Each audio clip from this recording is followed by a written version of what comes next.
Israel inapanga mpango wa kuhakikisha sasa inakuwa na idadi kubwa ya wanajeshi ambao wataweza kuliangamiza kabisa kundi la wapiganaji la Hamas katika eneo la ukanda wa Gaza. Israel inatazamiwa kuwaita maelfu ya askari wa akiba wakati ikijiandaa kwa upanuzi mkubwa wa operesheni yake ya kijeshi ambayo inaendelea huko katika ukanda wa Gaza, huku kukiwa na kushindwa kufikia makubaliano katika kusitisha mapigano katika eneo hilo la Mashariki ya Kati dhidi ya kundi la wapiganaji la Hamas. Na hii ni kwa mujibu wa ripoti ya vyombo vya habari ambayo imetolewa mnamo siku ya Ijumaa. Mpango wa Waziri Mkuu Benjamin Netanyahu ni kuliangamiza kabisa kundi hilo la wapiganaji la Hamas na kuhakikisha watu waliotekwa na Hamas wanaachiliwa mara moja. Waziri Mkuu Benjamin Netanyahu alifanya mashauriano ya usalama mapema siku hiyo ambapo alikagua mashambulizi yaliyopangwa ambayo yatahitajika uhamasishaji mkubwa kulingana na vyombo vya habari ambavyo vimeripoti juu ya taarifa hizo. Wakati huo huo, jeshi la IDF linajiandaa kusimama na urejeshaji na utoaji wa misaada katika ukanda huo chini ya uangalizi mkali zaidi.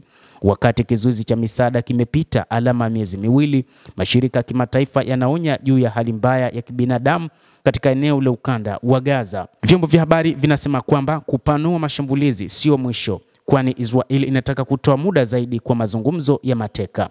Mtandao huo unasema mashambulizi mapya hayawezekani kabla ya safari ya Rais wa Marekani Donald Trump katika eneo hilo kuanzia Mei 13 hadi 16. Taarifa imetolewa kwa vyombo vya habari. Hata hivyo anatarajiwa kuelekea ziara yake itaanzia Saudi Arabia, Falme za Kiarabu na Qatar, na baadaye atafika nchini Israel na kutazama ni nini ambacho kinaendelea katika eneo hilo la ukanda wa Gaza. Na Israel imesema haitofanya mashambulizi kabla ya kuhakikisha mambo yote muhimu katika kuangamiza kundi hilo la wapiganaji la Hamas yanakamilika.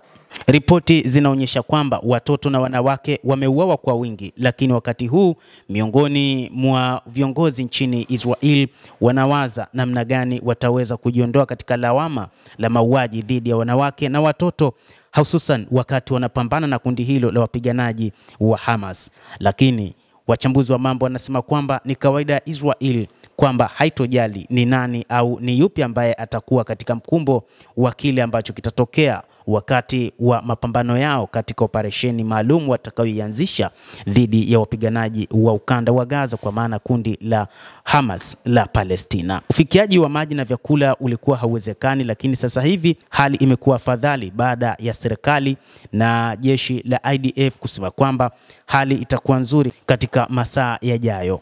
Kuna lori la maji ambalo limefika hivi punde na watu wanapambana kwa ajili ya kupata maji, ilieleza taarifa kutoka huko katika ukanda wa Gaza. Hata hivyo, inaelezwa kwamba kutokana na hali mbaya ya upatikanaji wa chakula imetokea kuna makundi yamejitokeza na kupora vyakula baada ya kuingizwa huko katika ukanda wa Gaza, na ni kutokana na hali mbaya iliyokuwepo katika maeneo hayo, huku rais wa Palestina Mahmoud Abbas akiweka lawama dhidi ya Hamas akisema kwamba ndio wanaofanya mchezo huo wa kupora vyakula. Taarifa kutoka Israel zinadai kwamba Israel sio tu inazuia chakula kuingia Gaza, lakini pia imeunda hali ambayo Wapalestina hawawezi kulima chakula chao wenyewe, hawawezi kuvua chakula chao wenyewe, na wataendelea kushambuliwa na hawatoweza kupata hata chakula kidogo huko katika ukanda wa Gaza.